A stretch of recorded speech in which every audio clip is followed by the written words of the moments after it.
Underneath a bridge doesn't sound like an enticing place to eat a breakfast burrito for a fundraiser. But for many homeless teens in Colorado Springs, this is where they end up when they don't have a place to call home.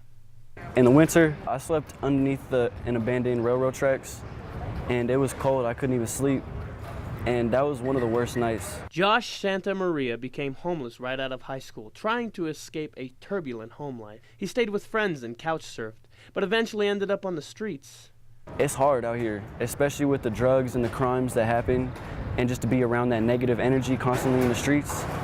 I feel like a lot of people don't know, and so I wanted to help them hear my words. But life changed for young Josh, who was only 20 years old. He found hope, or rather, hope found him. He was approached by two outreach coordinators in a local park who are part of Urban Peaks, a nonprofit organization that aims to get homeless teens off the streets. We actually work with homeless youth here in Colorado Springs. Last year, our street outreach team met 569 youth out on the street. We had almost 170 youth stay in our shelter last year.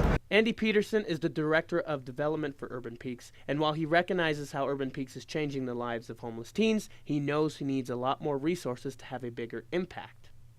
Almost 170 stayed in the shelter, and we had to turn 43 youth away last year because of our facilities. We just didn't have enough room for them. Josh and Andy know that there's a lot more work to be done, which is why they are holding this fundraiser breakfast. And Josh knows firsthand how this program can change a person's life, especially a young person's. They've worked with me through 2 years of being kicked out of the program, re-entered, going to jail, coming back out, and they still stuck with me, and they've been loyal.